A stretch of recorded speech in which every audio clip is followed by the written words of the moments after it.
the League of Women Voters is proud to present this presidential debate. Our moderator is Howard K. Smith. Thank you, Mrs. Heinerfeld. The League of Women Voters is pleased to welcome to the Cleveland, Ohio Convention Center Music Hall President Jimmy Carter, the Democratic Party's candidate for re-election to the presidency, and Governor Ronald Reagan of California, the Republican Party's candidate for the presidency. The candidates will debate questions on domestic, economic, foreign policy, and national security issues. The questions are going to be posed by a panel of distinguished journalists who are here with me. They are Marvin Stone, the editor of U.S. News and World Report; Harry Ellis, national correspondent of the Christian Science Monitor; William Hilliard, assistant managing editor of the Portland Oregonian; Barbara Walters, correspondent, ABC News. The ground rules for this, as agreed by you gentlemen, are these. Each panelist down here will ask a question, the same question, to each of the two candidates. After the two candidates have answered, a panelist will ask follow-up questions to try to sharpen the answers. The candidates will then have an opportunity each to make a rebuttal. That will constitute the first half of the debate, and I will state the rules for the second half later on. Some other rules: the candidates are not permitted to bring prepared notes to the podium, but are permitted to make notes during the debate. If the candidates exceed the allotted time agreed on, I will reluctantly but certainly interrupt. We ask the convention center audience here to abide by one ground rule: please do not applaud or express approval or disapproval during the debate. Now, based on a toss of the coin, Governor Reagan will respond to the first question from Marvin Stone.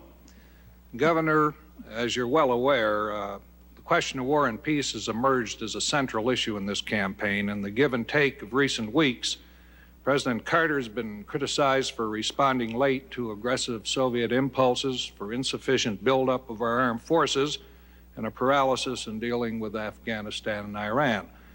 You have been criticized for being all too quick to advocate the use of lots of muscle, military action, to deal with foreign crises. Specifically, what are the differences between the two of you on the uses of American military power?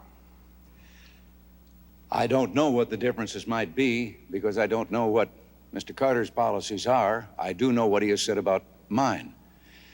And I'm only here to tell you that I believe with all my heart that our first priority must be world peace, and that use of force is always and only a last resort when everything else has failed, and then only with regard to our national security. Now, I believe also that this meeting, this mission, this responsibility for preserving the peace, which I believe is a responsibility peculiar to our country, that we cannot shirk our responsibility as the leader of the free world because we're the only one that can do it. And therefore, the burden of maintaining the peace falls on us. And to maintain that peace requires strength. America has never gotten in a war because we were too strong. We can get into a war by letting events get out of hand as they have in the last 3.5 years under the foreign policies of this administration of Mr. Carter's, until we're faced each time with a crisis.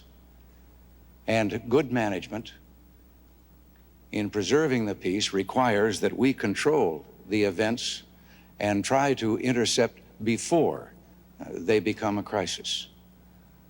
But I have seen 4 wars in my lifetime. I'm a father of sons. I have a grandson. I don't ever want to see another generation of young Americans bleed their lives into sandy beachheads in the Pacific, or rice paddies and jungles in Asia, or the muddy, bloody battlefields of Europe. Mr. Stone, do you have a follow-up question for the governor? Yes, Governor, we've been hearing that the defense buildup that you would associate yourself with would cost tens of billions of dollars more than is now contemplated. And assuming that the American people are ready to bear this cost, they nevertheless keep asking the following question: how do you reconcile huge increases in military outlays with your promise of substantial tax cuts and of balancing the budget, which in this fiscal year, one that just ended, ran more than $60 billion in the red.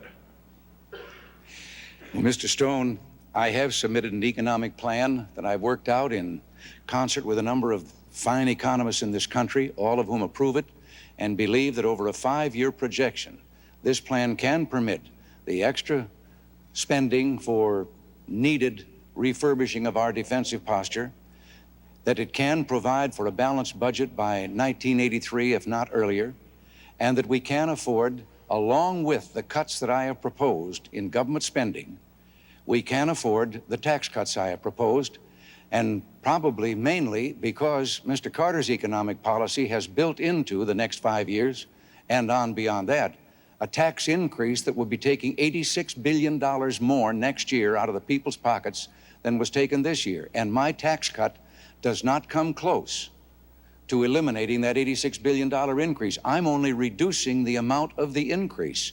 In other words, what I'm talking about is not putting government back to getting less money than government's been getting, but simply cutting the increase in spending.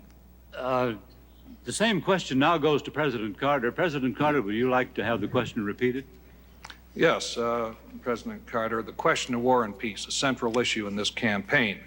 You've been criticized for, in the give and take, for responding late to aggressive Soviet impulses, for an insufficient buildup of our armed forces, and a paralysis in dealing with Afghanistan and Iran. Governor Reagan, on the other hand, has been criticized for being all too quick to advocate the use of lots of muscle military action to deal with foreign crises such as I've mentioned. Specifically, what are the differences between the two of you on the uses of American military power? Mr. Stone, I've had to make thousands of decisions since I've been president, serving in the Oval Office. And with each one of those decisions that affect the future of my country, I have learned in the process. I think I'm a much wiser and more experienced man than I was when I debated 4 years ago against President Ford. I've also learned that there are no simple answers to complicated questions. H.L. Mencken said that for every problem, there's a simple answer. It would be neat and plausible and wrong. The fact is that this nation, in the 8 years before I became president, had its own military strength decrease. 7 out of 8 years, the budget commitments for defense went down, 37% in all. Since I've been in office, we've had a steady, carefully planned, methodical, but very effective increase in our commitment for defense. But what we've done is to use that enormous power and prestige and military strength of the United States to preserve the peace. We've not only kept peace for our own country, but we've been able to extend the benefits of peace to others. In the Middle East, we've worked for a peace treaty between Israel and Egypt successfully, and have tied ourselves together with Israel and Egypt in a common defense capability. This is a very good step forward for our nation's security, and we'll continue to do as we've done in the past. I might also add that there are decisions that are made in the Oval Office by every president which are profound in nature. There are always trouble spots in the world, and how those troubled areas are addressed by a president alone in that Oval Office affects our nation directly.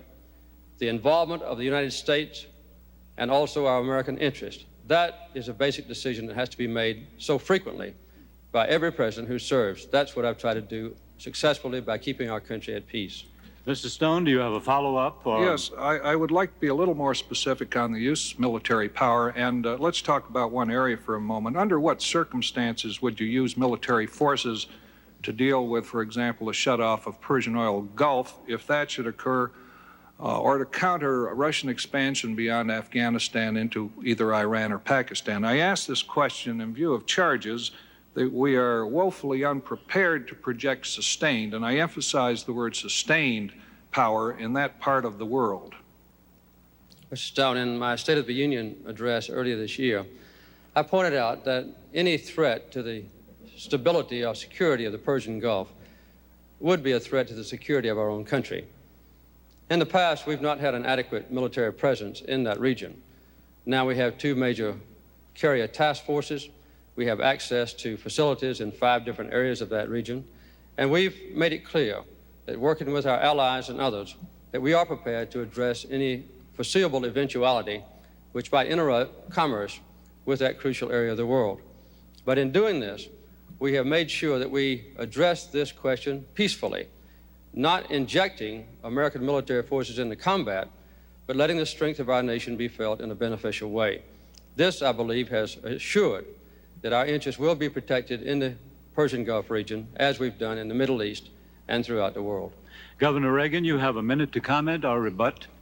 Well, yes, I question the figure about the decline in defense spending under the 2 previous administrations in the preceding 8 years to this administration. I would call to your attention that we were in a war that wound down during those 8 years, which of course made a change in military spending because of turning from war to peace. I also would like to point out that Republican presidents in those years, faced with a Democratic majority in both houses of the Congress, found that their requests for defense budgets were very often cut. Now, Gerald Ford left a 5-year projected plan for a military buildup to restore our defenses, and President Carter's administration reduced that by 38%, cut 60 ships out of the Navy building program that had been proposed, and stopped the B-1, delayed the cruise missile, stopped the production line for the Minuteman missile, stopped the Tridents, or delayed the Tridents submarine, and now is planning a mobile military force that can be delivered to various spots in the world, which does make me question his assaults on whether I am the one that is quick to look for use of force. President Carter, you have the last word on this question. Well, there are various elements of defense. One is to control nuclear weapons, which I hope we'll get to later on, because that's the most important single issue in this campaign. Another one is how to address troubled areas of the world. I think habitually, Governor Reagan has advocated the injection of military forces into troubled areas, when I and my predecessors, both Democrats and Republicans, have advocated resolving those troubles and those difficult areas of the world peacefully, diplomatically, and through negotiation. In addition to that, the buildup of military forces is good for our country because we've got to have military strength in order to preserve the peace. But I'll always remember that the best weapons are the ones that are never fired in combat, and the best soldier is one who never has to lay his life down on the field of battle. Strength is imperative for peace, but the two must go hand in hand. Thank you, gentlemen. The next question is from Harry Ellis to President Carter. Mr. President, when you were elected in 1976, the Consumer Price Index stood at 4.8%. It now stands at more than 12%. Perhaps more significantly, the nation's broader underlying inflation rate has gone up from 7 to 9%. Now, a part of that was due to external factors beyond U.S. control, notably the more than doubling of oil prices by OPEC last year. Because the United States remains vulnerable to such external shocks, can inflation, in fact, be controlled? If so, what measures would you pursue in a second term? Again, it's important to put the situation into perspective. In 1974, we had a so-called oil shock, wherein the price of OPEC oil was raised to an extraordinary degree. We had an even worse oil shock in 1979. In 1974, we had the worst recession, the deepest and most penetrating recession since the Second World War. The recession that resulted this time was the briefest we've had since the Second World War. In addition, we've brought down inflation. Early this year, the first quarter, we did have a very severe inflation pressure brought about by the OPEC price increase. It averaged about 18% the first quarter of this year. The second quarter, we had dropped it down to about 13%. The most recent figures, the last 3 months of the third quarter of this year, the inflation rate is 7%. Still too high, but it illustrates very vividly that in addition to providing an enormous number of jobs, 9 million new jobs in the last 3.5 years, that the inflationary threat is still urgent on us. I noticed that Governor Reagan recently mentioned the Reagan-Kemp-Roth proposal, which his own running mate, George Bush, described as voodoo economics. and said that it would result in a 30% inflation rate. And Business Week, which is not a Democratic publication, said that this Reagan-Kemp-Roth proposal, and I quote them, I think, was completely irresponsible and would result in inflationary pressures which would destroy this nation. So our proposals are very sound and very carefully considered to stimulate jobs, to improve the industrial complex of this country, to create tools for American workers, and at the same time would be anti-inflationary in nature. So to add 9 million new jobs, to control inflation, and to plan for the future with the energy policy now intact as a foundation is our plan for the years ahead. Mr. Ellis, do you have a follow-up question from Mr. Carter? Yes, Mr. President, you have mentioned the creation of 9 million new jobs. At the same time, the unemployment rate still hangs high, as does the inflation rate. Now, I wonder, can you tell us what additional policies you would pursue in a second administration in order to try to bring down that inflation rate? And would it be an act of leadership to tell the American people they're going to have to sacrifice to adopt a leaner lifestyle for some time to come? Yes, we have demanded that the American people sacrifice, and they've done very well. As a matter of fact, we are importing today about 1/3 less oil from overseas than we did just a year ago. We've had a 25% reduction since the first year I was in office. At the same time, as I said earlier, we have added about 9 million net new jobs in that period of time, a record never before achieved. Also, the new energy policy has been predicated on 2 factors. One, conservation, which requires sacrifice, and the other one, increase in production of American energy, which is going along very well. More coal this year than ever before in history. More oil and gas wells drilled this year than ever before in history. The new economic revitalization program that we have in mind, which will be implemented next year, would result in tax credits, which would let business invest in new tools and new factories to create even more new jobs, about 1 million in the next 2 years. And we also have planned a youth employment program, which would encompass 600,000 jobs for young people. This has already passed the House, now has an excellent prospect to pass the Senate. Now, the same question goes to Governor Reagan. Governor Reagan, would you like to have the question repeated? Governor Reagan, during the past 4 years, the consumer price index has risen from 4.8% to currently over 12%. And perhaps more significantly, the nation's broader underlying rate of inflation has gone up from 7 to 9%. Now, a part of that has been due to external factors beyond U.S. control, and notably the more than doubling of OPEC oil prices last year, which leads me to ask you whether, since the United States remains vulnerable to such external shocks, can inflation in fact be controlled? If so, specifically, what measures would you pursue? Mr. Ellis, I think this idea that has been spawned here in our country that inflation somehow came upon us like a plague and therefore it's uncontrollable and no one can do anything about it is entirely spurious, and it's dangerous to say this to the people.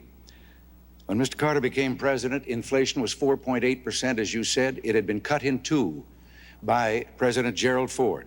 It is now running at 12.7%. President Carter also has spoken of the new jobs created. Well, we always, with the normal growth in our country and increase in population, increase the number of jobs. But that can't hide the fact that there are 8 million men and women out of work in America today, and 2 million of those lost their jobs in just the last few months. Mr. Carter had also promised that he would not use unemployment as a tool to fight against inflation. And yet his 1980 economic message stated that we would reduce productivity and gross national product and increase unemployment in order to get a handle on inflation, because in January, at the beginning of the year, it was more than 18%. Since then, he has blamed to the people for inflation OPEC. He's blamed the Federal Reserve System. He has blamed the lack of productivity of the American people. He has then accused the people of living too well, and that we must share in scarcity, we must sacrifice and get used to doing with less. We don't have inflation because the people are living too well. We have inflation because the government is living too well. And the last statement, just a few days ago, was a speech to the effect that we have inflation because government revenues have not kept pace with government spending. I see my time is running out here. I'll have to get this down very fast. Yes, you can lick inflation by increasing productivity and by decreasing the cost of government to the place that we have balanced budgets and are no longer grinding out printing press money, flooding the market with it because the government is spending more than it takes in. And my economic plan calls for that. The president's economic plan calls for increasing the taxes to the point that we finally take so much money away from the people that we can balance the budget in that way. But we will have a very poor nation and a very unsound economy if we follow that path. A follow-up, Mr. Ellis? Yes, you have centered on cutting government spending in what you have just said about your own policies. You have also said that you would increase defense spending. Specifically, where would you cut government spending if you were to increase defense spending and also cut taxes so that presumably federal revenues would shrink? Well, most people, when they think about cutting government spending, they think in terms of eliminating necessary programs or wiping out some service that government is supposed to perform. I believe that there is enough extravagance and fat in government. As a matter of fact, one of the secretaries of HEW under Mr. Carter testified that he thought there was $7 billion worth of fraud and waste in welfare and in the medical programs associated with it. We've had the General Accounting Office estimate that there is probably tens of billions of dollars that is lost in fraud alone, and they have added that waste adds even more to that. We have a program for a gradual reduction of government spending based on these theories, and I have a task force now that has been working on where those cuts could be made. I'm confident that it can be done and that it will reduce inflation because I did it in California. And inflation went down below the national average in California when we returned money to the people and reduced government spending. President Carter. Governor Reagan's proposal, the Reagan-Kemp-Roth proposal, is one of the most highly inflationary ideas that ever has been presented to the American public. He would actually have to cut government spending by at least $130 billion in order to balance the budget under this ridiculous proposal. I noticed that his task force is working for his future plans, had some of their ideas revealed in the Wall Street Journal this week. One of those ideas was to repeal the minimum wage. And several times this year, Governor Reagan has said that the major cause of unemployment is the minimum wage. This is a heartless kind of approach to the working families of our country, which is typical of many Republican leaders in the past, but I think has been accentuated under Governor Reagan. In California, I'm surprised Governor Reagan brought this up, he had the 3 largest tax increases in the history of that state under his administration. He more than doubled state spending while he was governor, a 122% increase, and had between a 20 and 30% increase in the number of employees. Sorry to interrupt, in California. Carter. Thank you, sir. It's Governor Reagan has the last word on this question. Yes. The figures that the president has just used about California is a distortion of the situation there, because while I was governor of California, our spending in California increased less per capita than the spending in Georgia while Mr. Carter was governor of Georgia in the same 4 years. The size of government increased only 1/6 in California of what it increased in proportion to population in Georgia. And the idea that my tax cut proposal is inflationary, I would like to ask the president, why is it inflationary to let the people keep more of their money and spend it the way they'd like? And it isn't inflationary to let him take that money and spend it the way he wants. I wish that question need not be rhetorical, but it must be because we run out of time on that. Now, the third question to Governor Reagan from William Hilliard. Yes, Governor Reagan, the decline of our cities has been hastened by the continual rise in crime, strained race relations, the fall in the quality of public education, the persistence of abnormal poverty in a rich nation, and a decline in the services to the public. The signs seem to point toward a deterioration that could lead to the establishment of a permanent underclass in the cities. What specifically would you do in the next 4 years to reverse this trend? I have been talking to a number of congressmen who have much the same idea that I have, and that is that in the inner city areas, that in cooperation with local government and with national government, and using tax incentives and in cooperation with the private sector, that we have development zones. Let the local entity, the city, declare this particular area based on the standards of the percentage of people on welfare, unemployed, and so forth in that area. And then through tax incentives, induce the creation of businesses providing jobs and so forth in those areas.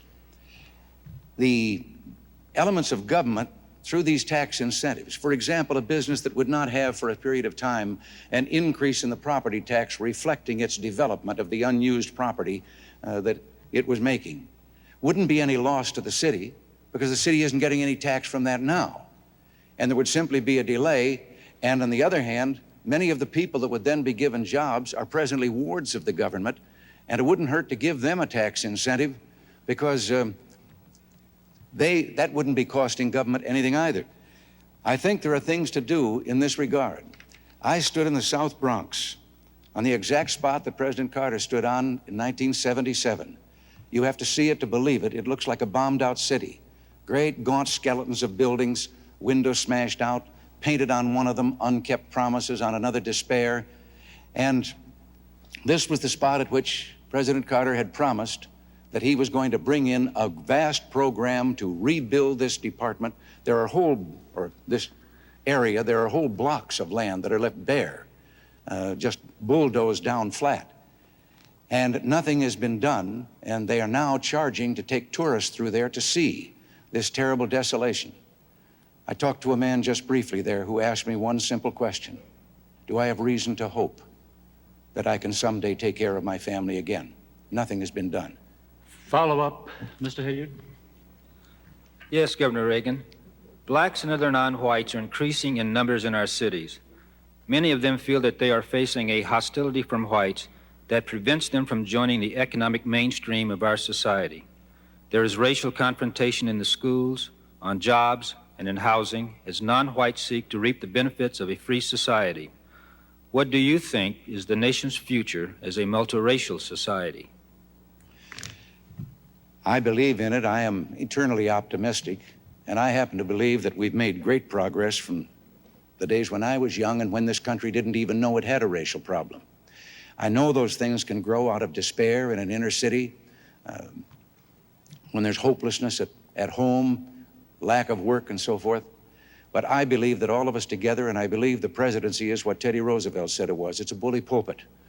And I think that something can be done from there, because the goal for all of us should be that one day things will be done neither because of nor in spite of any of the differences between us, ethnic differences or racial differences, whatever they may be, that we will have total equal opportunity for all people. And I would do everything I could in my power to bring that about. Mr. Hilliard, would you repeat your question for President Carter? President Carter, the decline of our cities has been hastened by the continual rise in crime, strained race relations, the fall in the quality of public education, the persistence of abnormal poverty in a rich nation, and a decline in services to the public. The signs seem to point toward a deterioration that could lead to the establishment of a permanent underclass in the cities. What specifically would you do in the next 4 years to reverse this trend? Thank you, Mr. Hilliard.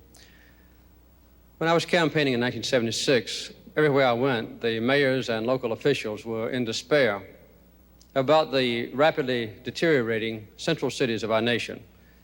We initiated a very fine urban renewal program, working with the mayors, the governors, and other interested officials. This has been a very successful effort. That's one of the main reasons that we've had such an increase in the number of people employed. Of the 9 million people put to work in new jobs since I've been in office, 1.3 million of those has been among Black Americans and another million among those who speak Spanish. We're now planning to continue the revitalization program with increased commitments of rapid transit, mass transit. Under the windfall profits tax, we expect to spend about $43 billion in the next 10 years to rebuild the transportation systems of our country. We also are pursuing the housing programs. We've had a 73% increase in the allotment of federal funds for improved education. These are the kinds of efforts worked on a joint basis with community leaders, particularly in the minority areas of essential cities that have been deteriorating so rapidly in the past. It's very important to us that this be done with the full involvement of minority citizens. I brought into the top levels of government, into the White House, into administrative offices of the executive branch, into the judicial system, highly qualified Black and Spanish citizens and women who in the past had been excluded. I noticed that Governor Reagan said that when he was a younger man, that there was no knowledge of a racial problem in this country. Those who suffered from discrimination because of race or sex certainly knew we had a racial problem. We have gone a long way toward correcting these problems, but we still have a long way to go. Follow-up question?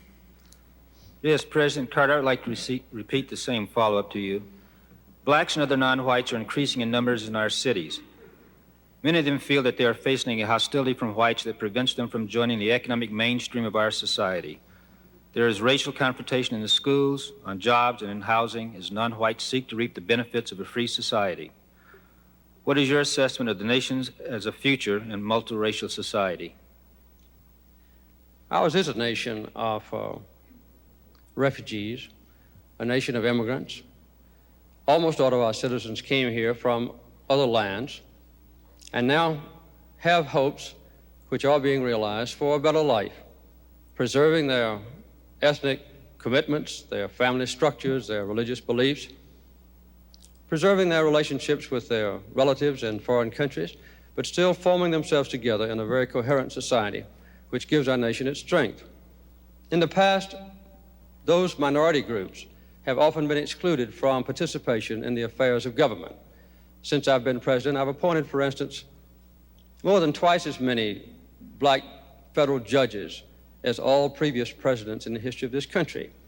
I've done the same thing in the appointment of women and also Spanish-speaking Americans, to involve them in administration of government and a feeling that they belong to the societal structure that makes decisions in the judiciary and in the executive branch is a very important commitment, which I am trying to realize and will continue to do so in the future. Governor Reagan, you have a minute for rebuttal. Yes, the president talks of government programs, and they have their place. But as governor, when I was at that end of the line and receiving some of these grants for government programs, I saw that so many of them were dead end. They were public employment for these people who really want to get out into the private job market where there are jobs with a future. Now, the president spoke a moment ago about that I was against the minimum wage. I wish he could have been with me when I sat with a group of teenagers who were Black and who were telling me about their unemployment problems, and that it was the minimum wage that had done away with the jobs that they once could get. And indeed, every time it has increased, you will find that there is an increase in minority unemployment among young people. And therefore, I have been in favor of a separate minimum for them. With regard to the great progress that has been made with this government spending, the rate of Black unemployment in Detroit, Michigan is 56%. President Carter, you have the last word on this question. Well, it's obvious that we still have a long way to go in fully incorporating the minority groups into the mainstream of American life.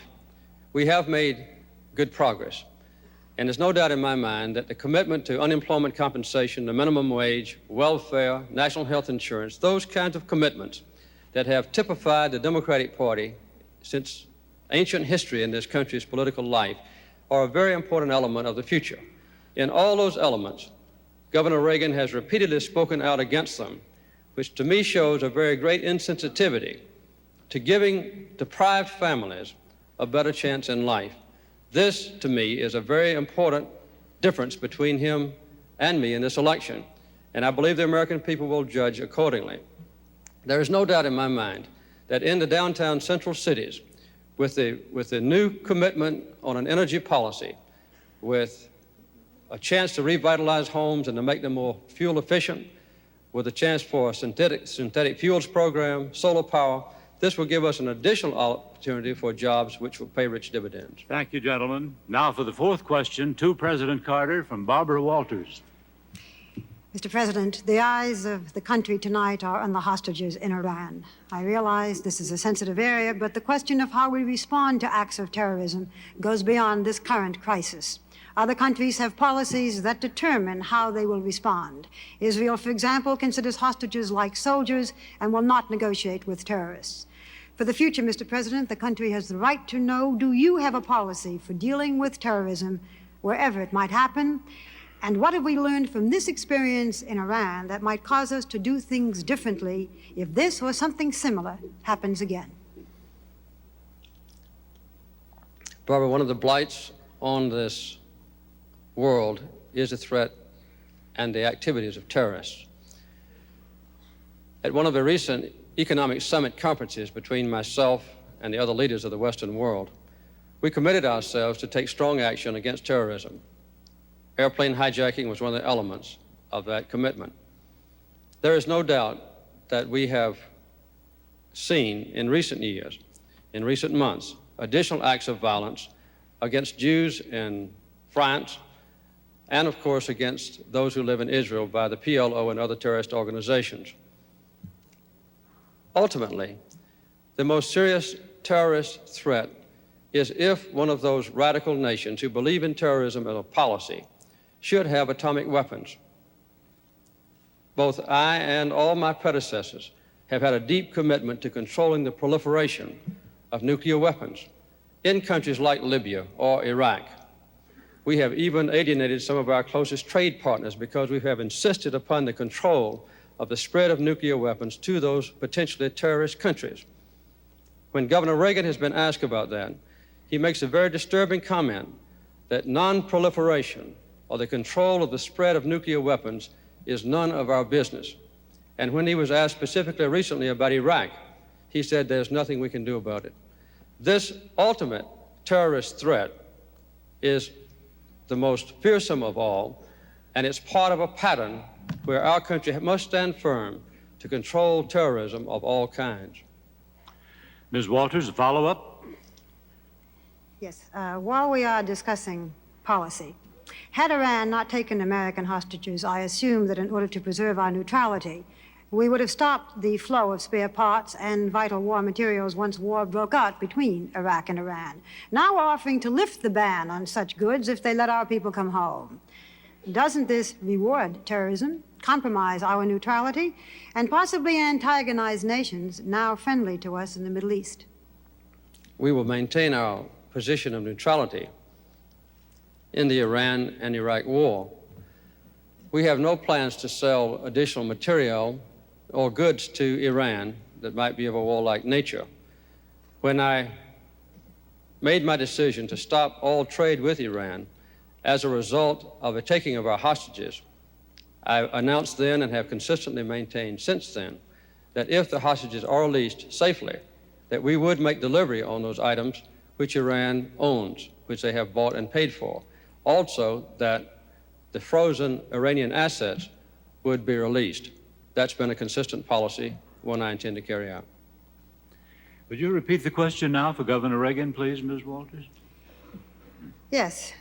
Governor, the eyes of the country tonight remain on the hostages in Iran, but the question of how we respond to acts of terrorism goes beyond this current crisis. There are other countries that have policies that determine how they will respond. Israel, for example, considers hostages like soldiers and will not negotiate with terrorists. For the future, the country has the right to know, do you have a policy for dealing with terrorism wherever it might happen? And what have we learned from this experience in Iran that might cause us to do things differently if this or something similar should happen again? Barbara, you've asked that question twice. I think you ought to have at least one answer to it. I have been accused lately of having a secret plan with regard to the hostages. Now, this comes from an answer that I've made at least 50 times during this campaign to the press, which is that the question would be, have you any ideas of what you would do if you were there? And I said, well, yes. And I think that anyone that's seeking this position, as well as other people probably, have thought to themselves, what about this, what about that? These are just ideas of what I would think of if I were in that position and had access to the information in which I would know all the options that were open to me. I have never answered the question, however, second, the one that says, well, tell me, what are some of those ideas? First of all, I would be fearful that I might say something that was presently underway or in negotiations and thus expose it and endanger the hostages. And sometimes I think some of my ideas might involve quiet diplomacy where you don't say in advance or say to anyone what it is you're thinking of doing. Your question is difficult to answer because in the situation right now, no one wants to say anything that would inadvertently delay in any way the return of those hostages if there is a chance of their coming home soon, or that might cause them harm. What I do think should be done, once they are safely here with their families and that tragedy is over, and we've endured this humiliation for just lacking 1 week of a year now, then I think it is time for us to have a complete investigation as to the diplomatic efforts that were made in the beginning, why they have been there so long, and when they come home, what did we have to do in order to bring that about? What arrangements were made? And I would suggest that Congress should hold such an investigation. In the meantime, I'm going to continue praying that they'll come home. Follow-up question? Well, I would like to say that neither candidate answered specifically the question of a specific policy for dealing with terrorism, but I will ask Governor Reagan a different follow-up question. You've had suggested that there would be no Iranian crisis had you been president, because we would have given firmer support to the Shah. But Iran is a country of 37 million people who were resisting a government they regarded as dictatorial. My question is not whether the Shah's regime was preferable to the Ayatollahs, but whether the United States has the power or the right to try to determine what form of government any country will have, and do we back unpopular regimes whose major merit is that they are friendly to the United States? The degree of unpopularity of a regime, when the choice is total authoritarianism, totalitarianism, I should say, in the alternative government, makes one wonder whether you are being helpful to the people. And we've been guilty of that. Because someone didn't meet exactly our standards of human rights, even though they were an ally of ours, instead of trying patiently to persuade them to change their ways, we have, in a number of instances, aided a revolutionary overthrow which results in complete totalitarianism instead for those people. And I think that this is a kind of a hypocritical policy when at the same time we're maintaining a détente with the one nation in the world where there are no human rights at all, the Soviet Union. Now, there was a second phase in the Iranian affair in which we had something to do with that. And that was we had adequate warning that there was a threat to our embassy, and we could have done what other embassies did, either strengthen our security there or remove our personnel before the kidnap and the takeover took place. Governor, I'm sorry, I must interrupt. President Carter, you have a minute for rebuttal. I didn't hear any comment from Governor Reagan about what he would do to stop or to reduce terrorism in the future. What the Western allies did decide to do is to stop all air flights, commercial air flights, to any nation involved in terrorism or the hijacking of airplanes or the harboring of hijackers. Secondly, we all committed ourselves, as have all my predecessors in the Oval Office, not to permit the spread of nuclear weapons to a terrorist nation or to any other nation that does not presently have those weapons or capabilities for explosives. Third, not to make any sales of material or weapons to a nation which is involved in terrorist activities. And lastly, not to deal with the PLO until and unless the PLO recognizes Israel's right to exist and recognizes UN Resolution 242 as a basis for Middle East peace. These are a few of the things to which our nation is committed, and we will continue with these commitments. Governor Reagan, you have the last word on that question. Yes, I have no quarrel whatsoever with the things that have been done, because I believe it is high time that the civilized countries of the world made it plain that there is no room worldwide for terrorism. There will be no negotiation with terrorists of any kind. And while I have a last word here, I would like to correct a misstatement of fact by the President. I have never made the statement that he suggested about nuclear proliferation, and nuclear proliferation or the trying to halt it would be a major part of a foreign policy of mine.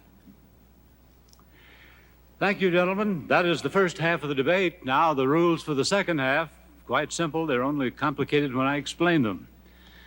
The second half, the panelists with me will have no follow-up questions. Instead, after the panelists have asked a question the candidates have answered, each of the candidates will have 2 opportunities to follow up, to question, to rebut, or just to comment on his opponent's statement. Governor Reagan will respond in this section to the first question from Marvin Stone. Governor Reagan, arms control. The president said it was the single most important issue.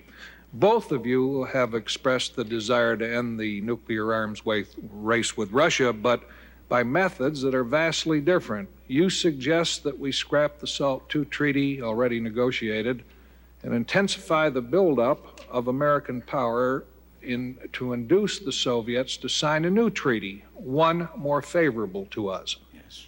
President Carter, on the other hand, says he will again try to convince a reluctant Congress to ratify the present treaty on the grounds it's the best we can hope to get. Now, both of you cannot be right. Will you tell us why you think you are? Yes, I think I'm right because I believe that we must have a consistent foreign policy, a strong America, and a strong economy. And then, as we build up our national security to restore our margin of safety, we at the same time try to restrain the Soviet buildup, which has been going forward at a rapid pace and for quite some time. The SALT II treaty was the result of negotiations that Mr. Carter's team entered into after he had asked the Soviet Union for a discussion of actual reduction of nuclear strategic weapons. And his emissary, I think, came home in 12 hours with having heard a very definite niet.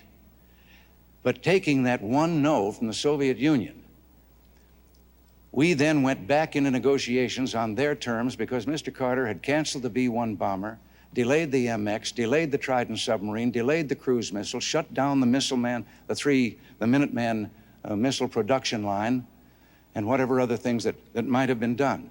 The Soviet Union sat at the table knowing that we had gone forward with unilateral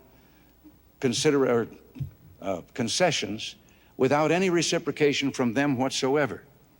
Now, I have not blocked the SALT II treaty as Mr. Carter and Mr. Mondale suggest that I have. It has been blocked by a Senate in which there is a Democratic majority. Indeed, the Senate Armed Services Committee voted 10-0 with 7 abstentions against the SALT II treaty and declared that it was not in the national security interests of the United States, besides which it is illegal, because the law of the land passed by Congress says we cannot accept a treaty in which we are not equal. And we're not equal in this treaty for one reason alone. Our B-52 bombers are considered to be strategic weapons. Their backfire bombers are not.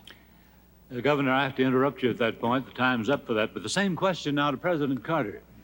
Yes, President Carter, both of you have expressed the desire to end the nuclear arms race with Russia, but through vastly different methods. The governor suggests we scrap the SALT II treaty, which you negotiated in Vienna, signed in Vienna, intensify the buildup of American power to induce the Soviets to sign a new treaty, one more favorable to us. You, on the other hand, say you will again try to convince a reluctant Congress to ratify the present treaty on the grounds it is the best we can hope to get from the Russians. You cannot both be right. Will you tell us why you think you are? Yes, I'd be glad to. Inflation, unemployment, the cities, all very important issues, but they pale into insignificance in the life and duties of a president when compared with the control of nuclear weapons. Every president who has served in the Oval Office since Harry Truman has been dedicated to the proposition of controlling nuclear weapons, to negotiate with the Soviet Union, balanced, controlled, observable, and then reducing levels of atomic weaponry. There is a disturbing pattern in the attitude of Governor Reagan. He has never supported any of those arms control agreements. The limited test ban, SALT I, nor the anti-ballistic missile treaty, nor the Vladivostok treaty negotiated with the Soviet Union by President Ford, and now he wants to throw into the wastebasket a treaty to control nuclear weapons on a balanced and equal basis between ourselves and the Soviet Union, negotiated over a 7-year period by myself and my 2 Republican predecessors. The Senate has not voted yet on the Strategic Arms Limitation Treaty. There have been preliminary skirmishings in the committees of the Senate, but the treaty has never come to the floor of the Senate for either a debate or a vote. It's understandable that a senator in the preliminary debates can make an irresponsible statement or maybe an ill-advised statement. You've got 99 other senators to correct that mistake, if it is a mistake. But when a man who hopes to be president says, take this treaty, discard it, do not vote, do not debate, do not explore the issues, do not finally capitalize on this long negotiation, that is a very dangerous and disturbing thing. Governor Reagan, you have an opportunity to rebut that. Yes, I'd like to respond very much. First of all, the Soviet Union, if I have been critical of some of the previous agreements, it's because we've been out-negotiated for quite a long time. And they have managed, in spite of all of our attempts at arms limitation, to go forward with the biggest military buildup in the history of man. Now, to suggest that because 2 Republican presidents tried to pass the SALT treaty, that puts them on its side, I would like to say that President Ford, who was within 90% of a treaty that we could be in agreement with when he left office, is emphatically against this SALT treaty. I would like to point out also that senators like Henry Jackson and Hollings of South Carolina, they are taking the lead in the fight against this particular treaty. I am not talking of scrapping.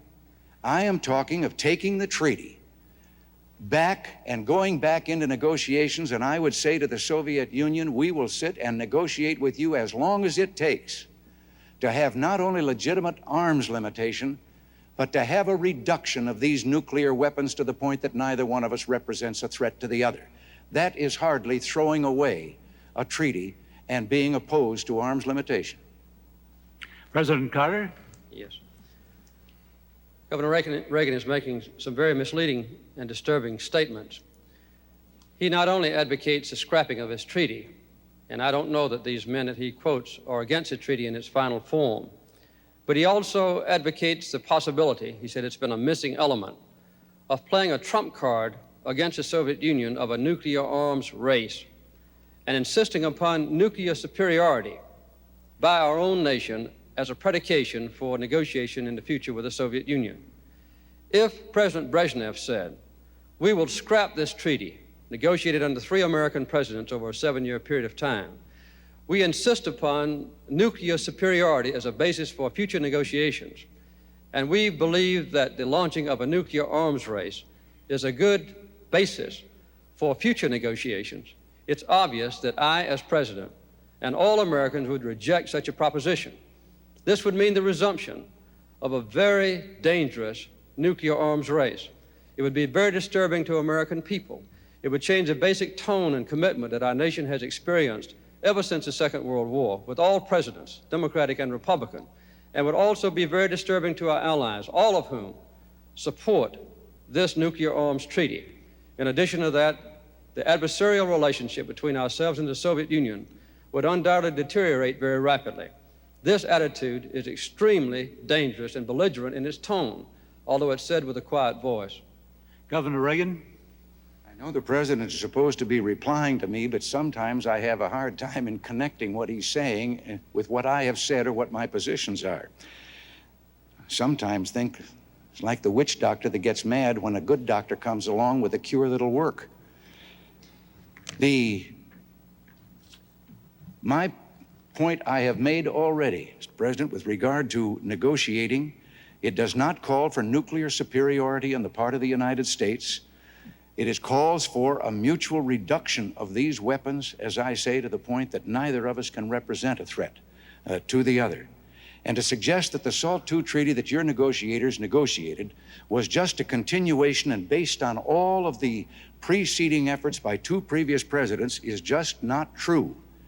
It was a new negotiation because, as I say, President Ford was within about 10% of having a solution that could be acceptable. And I think our allies would be very happy to go along with a fair and verifiable SALT agreement. President Carter, you have the last word on this question. I think to close out this discussion, it would be better to put into perspective what we're talking about. I had a discussion with my daughter Amy the other day before I came here to ask her what the most important issue was. She said she thought nuclear weaponry. And the control of nuclear arms. This is a formidable force. Some of these weapons have 10 megatons of explosion. If you put 50 tons of TNT in each one of railroad cars, you would have a carload of TNT, a trainload of TNT stretching across this nation.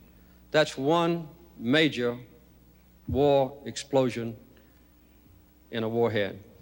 We have thousands, equivalent of megaton or million tons of TNT warheads. The control of these weapons is the single major responsibility of a president. And to cast out this commitment of all presidents because of some slight technicalities that can be corrected is a very dangerous approach. We have to go to another question now from Harry Ellis to President Carter. Mr. President, as you have said, Americans, through conservation, are importing much less oil today than we were even a year ago. Yet, U.S. dependence on Arab oil as a percentage of total imports is today much higher than it was at the time of the 1973 Arab oil embargo. And for some time to come, the loss of substantial amounts of Arab oil could plunge the U.S. into depression. Now, this means that a bridge must be built out of this dependence. Can the United States develop synthetic fuels and other alternative energy sources without damage to the environment? And will this process mean steadily higher fuel bills for American families? I don't think there's any doubt that in the future, the cost of oil is going to go up. What I've had as a basic commitment since I've been as president is to reduce our dependence on foreign oil. It can only be done in two ways. One, to conserve energy, to stop the waste of energy, and secondly, to produce more American energy. We've been very successful in both cases. We've now reduced the importing of foreign oil in the last year alone by 1/3. We imported today 2 million barrels of oil less than we did the same day just a year ago. This commitment has been opening up a very bright vista for our nation in the future, because with the windfall profits tax as a base, we now have an opportunity to use American technology and American ability and American natural resources to expand rapidly the production of synthetic fuels, yes. To expand rapidly the production of solar energy, yes. And also to produce the conventional kinds of American energy. We will drill more oil and gas wells this year than any year in history. We'll produce more coal this year than any year in history. We are exporting more coal this year than any year in history. And we have an opportunity now, with improved transportation systems, improved loading facilities in our ports, to see a very good opportunity on the world international market to replace OPEC oil with American coal as a basic energy source. This exciting future will not only give us more energy security, but will also open up vast opportunities for Americans to live a better life and to have millions of new jobs associated with this new and very dynamic industry. And yet, U.S. reliance on Arab oil as a percentage of total imports is much higher today than it was during the 1973 Arab oil embargo. And the substantial loss of Arab oil could plunge the United States into depression.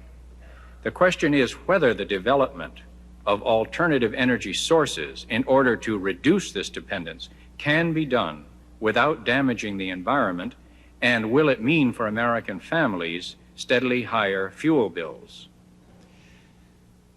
I'm not so sure that it means steadily higher fuel costs, but I do believe that this nation has been portrayed for too long a time to the people as being energy poor when it is energy rich. The coal that the President mentioned, yes, we have it, and yet 1/8 of our total coal resources is not being utilized at all right now. The mines are closed down. There are 22,000 miners out of work. Most of this is due to regulations which either interfere with the mining of it or prevent the burning of it. With our modern technology, yes, we can burn our coal within the limits of the Clean Air Act. I think as technology improves, we'll be able to do even better with that. The other thing is that we have only leased out and begun to explore 2% of our outer continental shelf for oil, where it is believed by everyone familiar with that fuel and that source of energy that there are vast supplies yet to be found.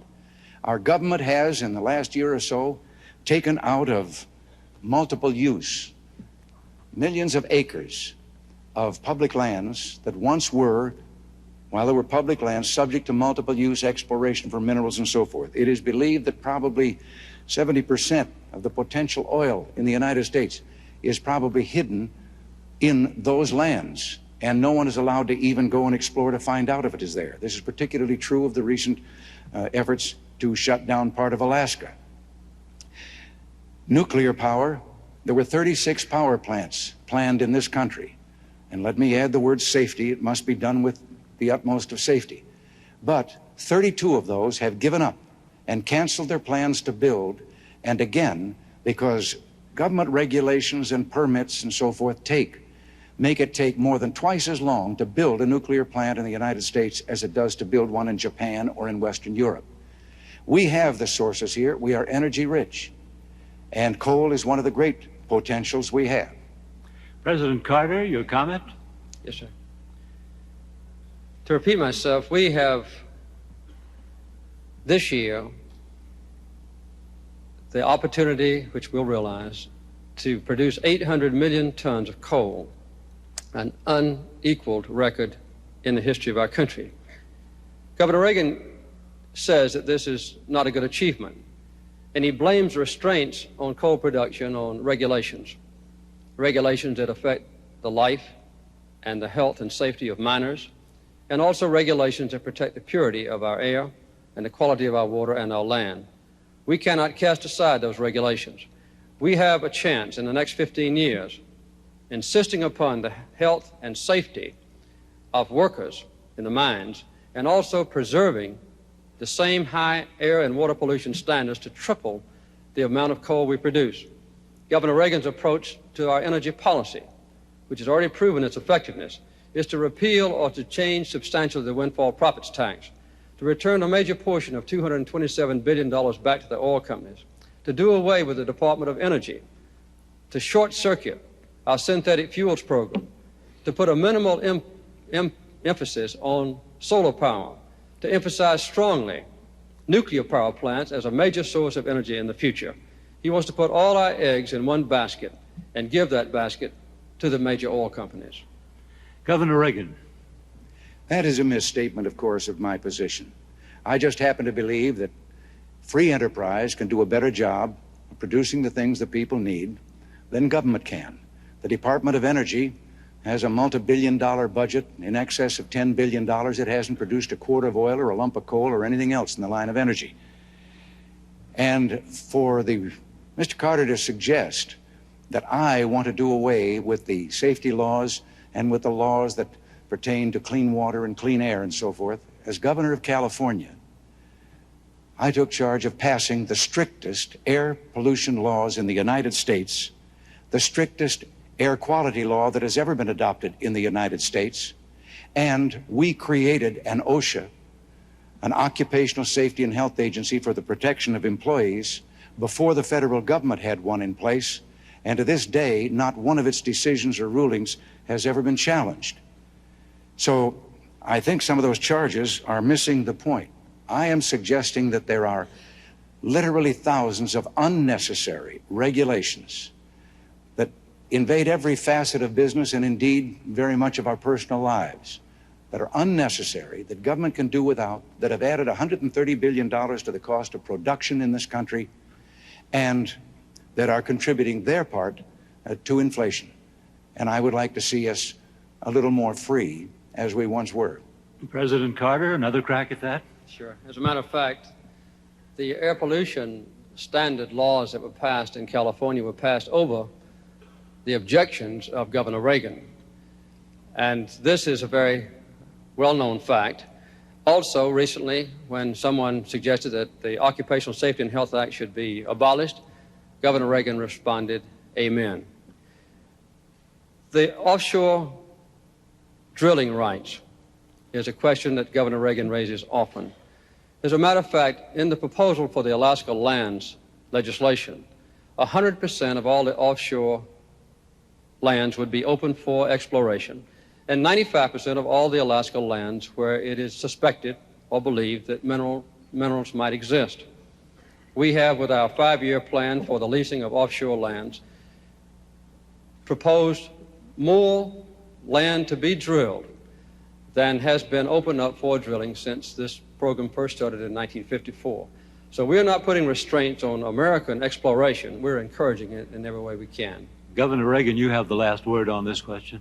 Yes, if it is a well-known fact that I opposed air pollution laws in California, the only thing I can possibly think of is that the president must be suggesting the law that the federal government tried to impose on the state of California, not a law, regulations, that would have made it impossible to drive an automobile within the city limits of any California city, or have a place to put it if you did drive it against their regulations. It would have destroyed the economy of California.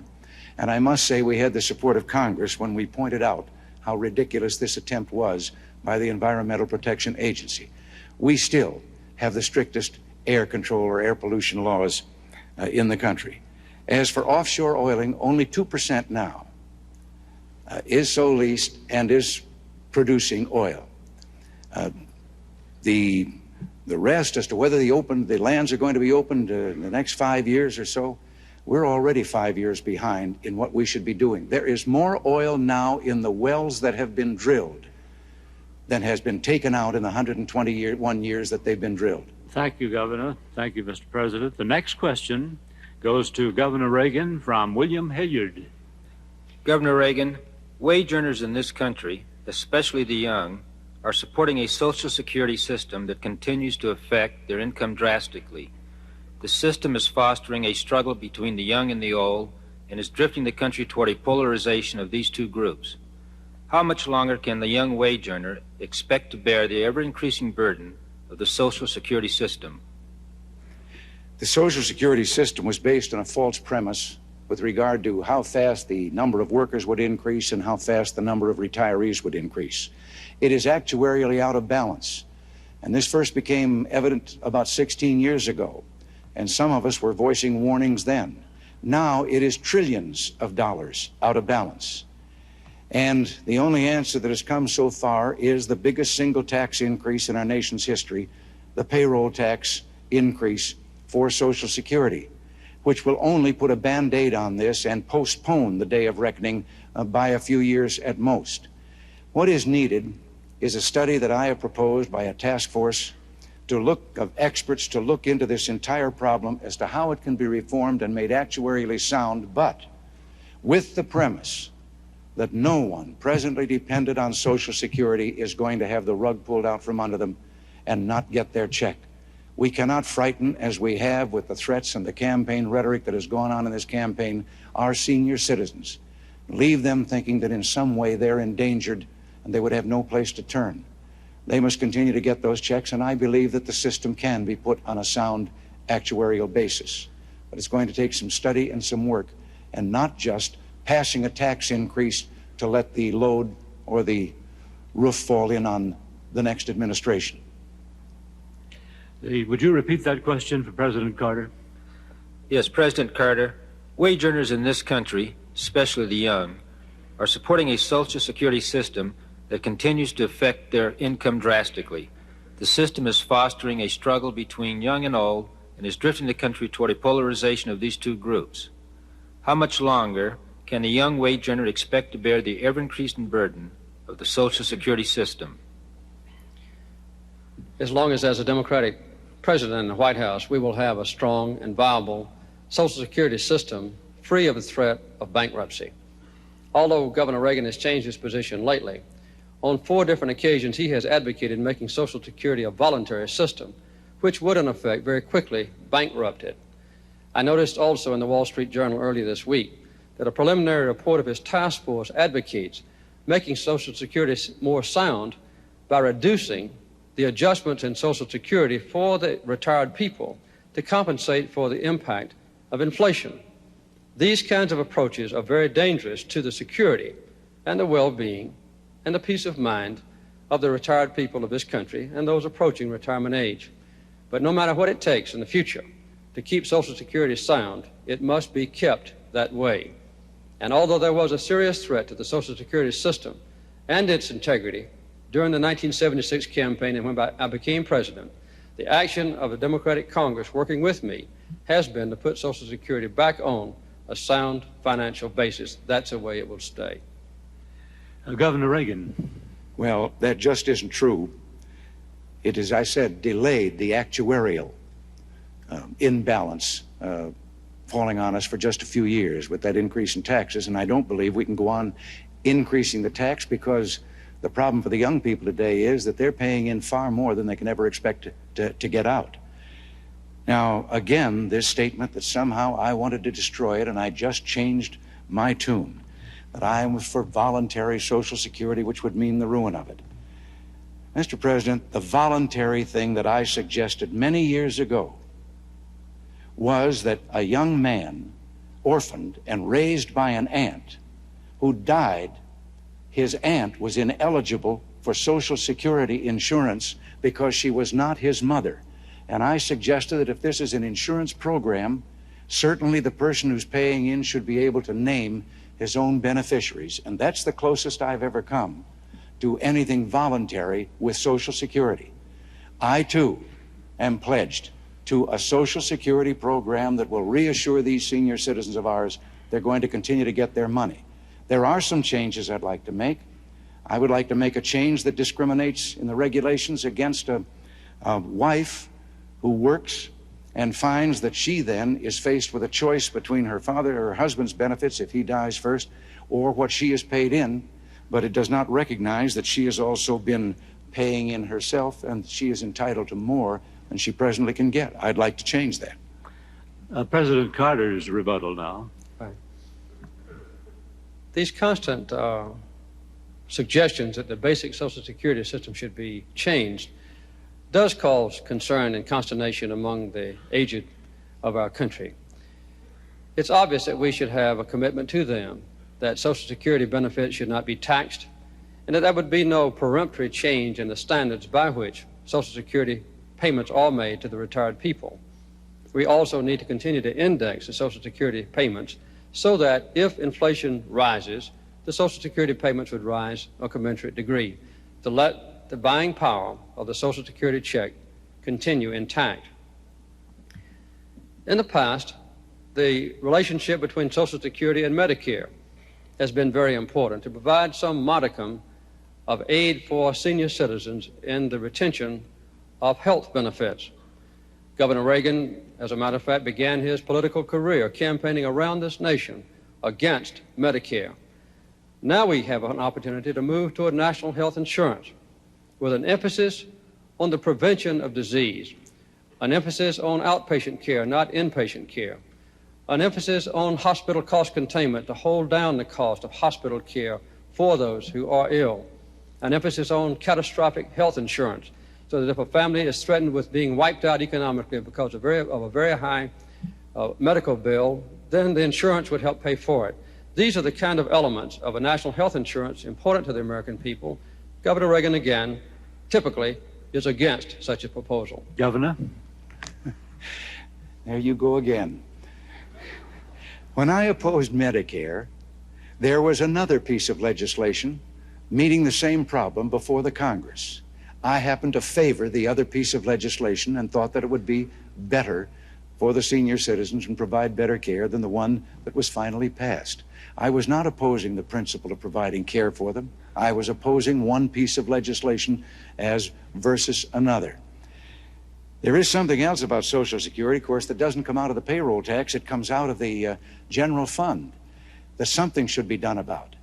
I think it's disgraceful that the disability insurance fund in Social Security finds checks going every month to tens of thousands of people who are locked up in our institutions for crime or for mental illness, and they are receiving disability checks from Social Security every month while a state institution provides for all of their needs and their care.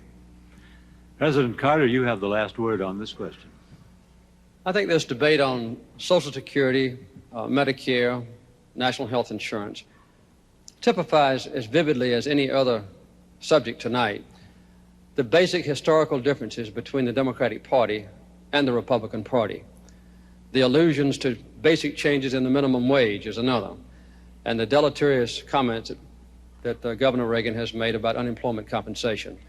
These commitments that the Democratic Party has historically made to the working families of this nation have been extremely important to the growth in their stature and in a better quality of life for them.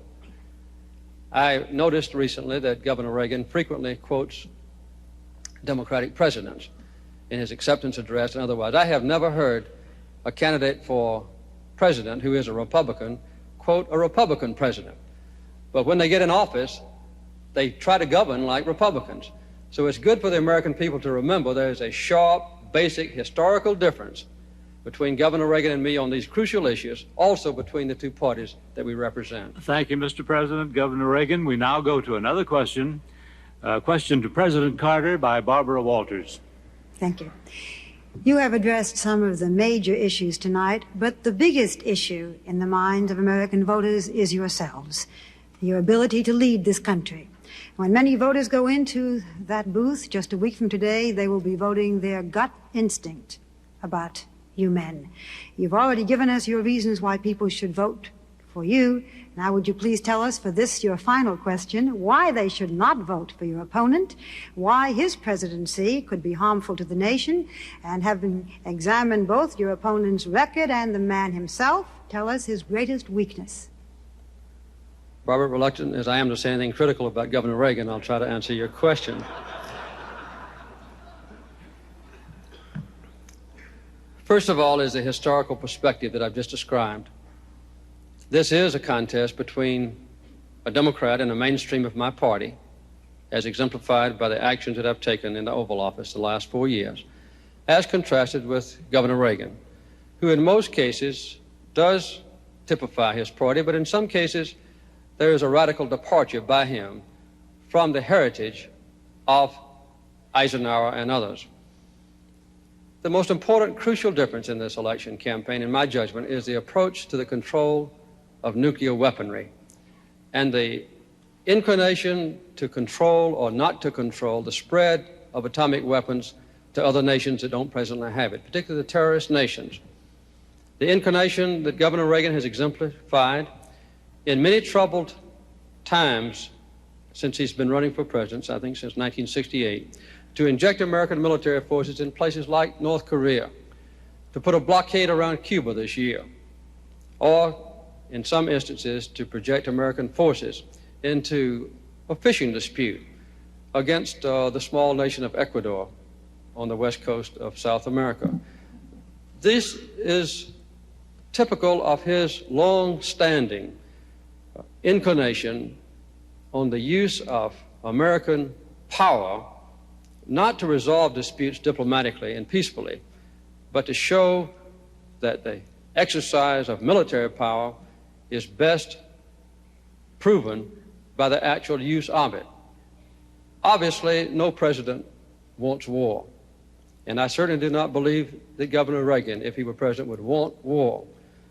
But a president in the Oval Office has to make a judgment on almost a daily basis about how to exercise the enormous power of our country for peace through diplomacy, or in a careless way, in a belligerent attitude, which has exemplified his attitudes in the past. Barbara, would you repeat the question for Governor Reagan? Yes, thank you.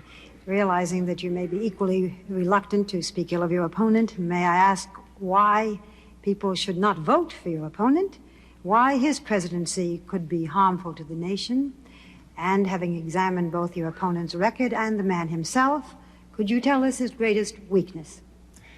Well, Barbara, I believe that there is a fundamental difference, and I think it has been evident in most of the answers that Mr. Carter has given tonight, that he seeks the solution to anything as another opportunity for a federal government program.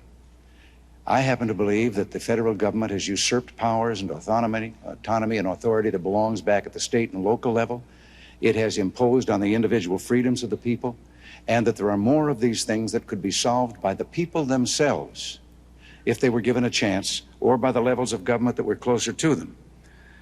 Now, as to why I should be and he shouldn't be, when he was a candidate in 1976, President Carter invented a thing he called the misery index. He added the rate of unemployment and the rate of inflation, and it came at that time to 12.5 under President Ford. And he said that no man with that size misery index had a right to seek re-election to the presidency.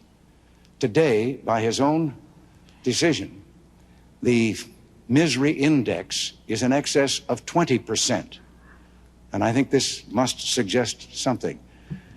But when I have quoted a Democrat president, as the president says, I was a Democrat. I said many foolish things back in those days. But the president that I quoted had made a promise, a Democrat promise, and I quoted him because it was never kept. And today you would find that that promise is at the very heart of what republicanism represents in this country today. And that's why I believe there are going to be millions of Democrats that are going to vote with us this time around, because they too want that promise kept. It was a promise for less government and less taxes and more freedom for the people. President Carter. Yes. I mentioned the radical departure of Governor Reagan from the principles or ideals or historical perspective of his own party. I don't think this can be better illustrated than in the case with guaranteeing women equal rights under the Constitution of our nation. For 40 years, the Republican Party platforms called for guaranteeing women equal rights with a constitutional amendment. 6 predecessors of mine who served in the Oval Office called for this guarantee of women's rights.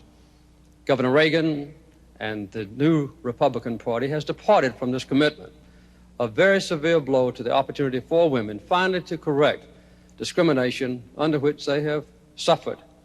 When a man and a woman do the same amount of work, a man gets paid $1, a woman only gets paid 59 cents. And the Equal Rights Amendment only says that equality of rights shall not be abridged for women by the federal government or by the state governments. That's all it says. A simple guarantee of equality of opportunity, which typifies the Democratic Party and which is a very important commitment of mine, as contrasted with Governor Reagan's radical departure from the long-standing policies of his own party. Governor Reagan. Yes, Mr. President, once again, I happen to be against the amendment because I think the amendment will take this problem out of the hands of elected legislators and put it in the hands of unelected judges.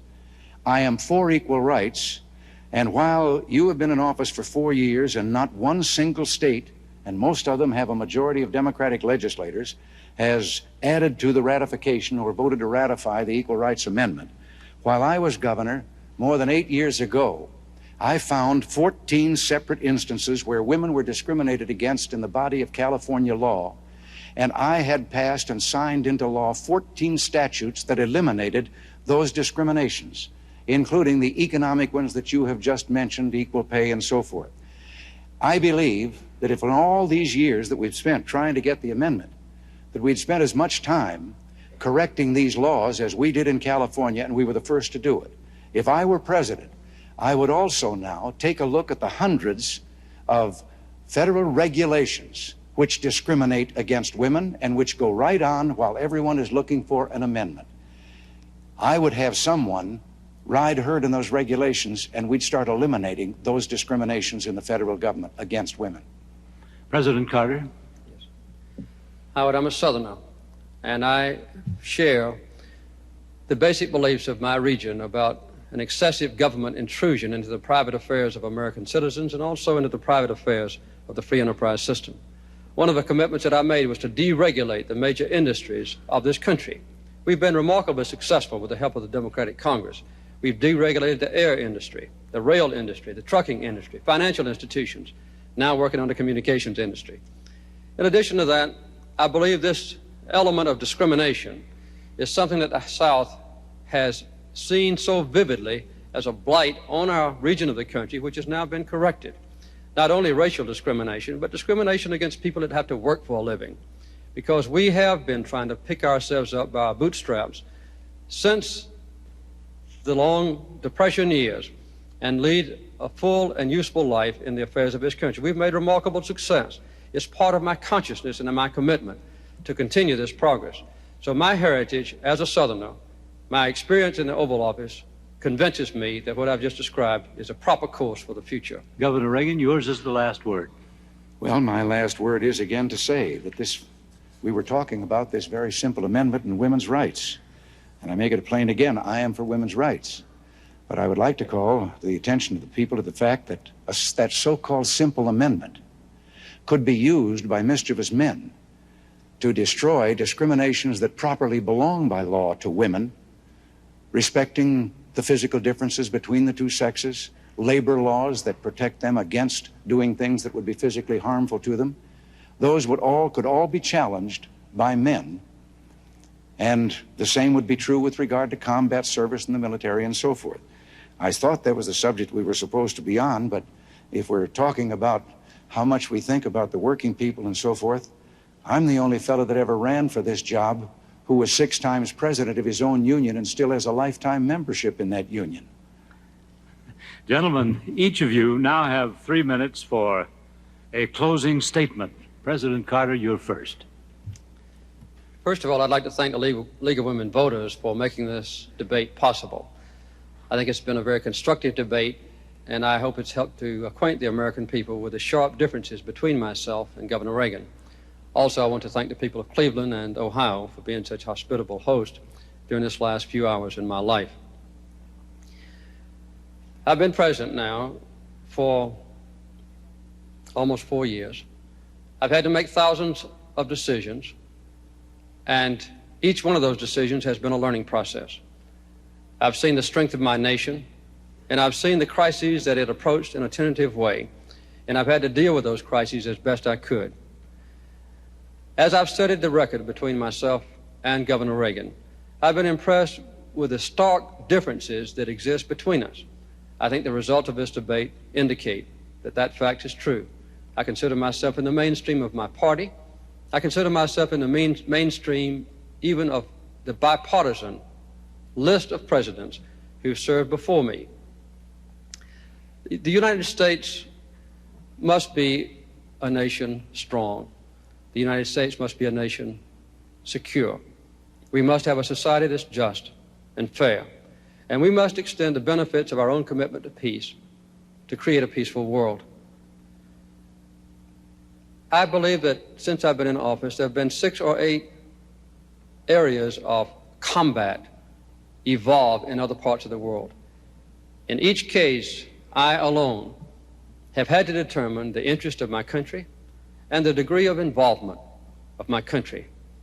I've done that with moderation, with care, with thoughtfulness, sometimes consulting experts, but I've learned in this last 3.5 years that when an issue is extremely difficult, when the call is very close, the chances are the experts will be divided almost 50-50. And the final judgment about the future of a nation, war, peace, involvement, reticence, thoughtfulness, care, consideration, concern, has to be made by the man in the Oval Office. It's a lonely job, but with the involvement of the American people in the process with an open government, the job is a very gratifying one. The American people now are facing, next Tuesday, a lonely decision. Those listening to my voice will have to make a judgment about the future of this country. And I think they ought to remember that one vote can make a lot of difference. If one vote per precinct had changed in 1960, John Kennedy would never have been president of this nation. And if a few more people had gone to the polls and voted in 1968, Hubert Humphrey would have been president. Richard Nixon would not. There is a partnership involved. And our nation, to stay strong, to stay at peace, to raise high the banner of human rights, to set an example for the rest of the world, to let our deep beliefs and commitments be felt by others in all the nations, is my plan for the future. I ask the American people to join me in this partnership. Governor Reagan. Yes, I would like to add my words of thanks, too, to the ladies of the League of Women Voters for making these debates possible. I'm sorry that we couldn't persuade the bringing in of the third candidate so that he could have been seen also in these debates. But still, it's good that at least once all three of us were heard by the people of this country. Next Tuesday is Election Day. Next Tuesday, all of you will go to the polls. You'll stand there in the polling place and make a decision. I think when you make that decision, it might be well if you would ask yourself, are you better off than you were 4 years ago? Is it easier for you to go and buy things in the stores than it was 4 years ago? Is there more or less unemployment in the country than there was 4 years ago? Is America as respected throughout the world as it was? Do you feel that our security is as safe, that we're as strong as we were 4 years ago? And if you answer all of those questions yes, why then I think your choice is very obvious as to who you'll vote for. If you don't agree, if you don't think that this course that we've been on for the last 4 years is what you would like to see us follow for the next 4, then I could suggest another choice that you have. This country doesn't have to be in the shape that it is in. We do not have to go on sharing in scarcity with the country getting worse off, with unemployment growing. We talk about the unemployment lines. If all of the unemployed today were in a single line, allowing 2 feet for each one of them, that line would reach from New York City to Los Angeles, California. All of this can be cured, and all of it can be solved. I have not had the experience that the President has had in holding that office, but I think in being governor of California, the most populous state in the Union, if it were a nation, it would be the 7th ranking economic power in the world. I too had some lonely moments and decisions to make.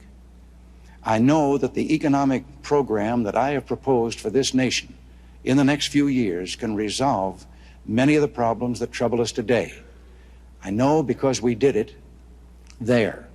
We cut the cost, the increased cost of government, the increase in half over the 8 years. We returned $5.7 billion in tax rebates, credits, and cuts to our people. We, as I've said earlier, fell below the national average in inflation when we did that. And I know that we did give back authority and autonomy to the people. I would like to have a crusade today, and I would like to lead that crusade with your help. And it would be one to take government off the backs of the great people of this country and turn you loose again to do those things that I know you can do so well because you did them and made this country great. Thank you.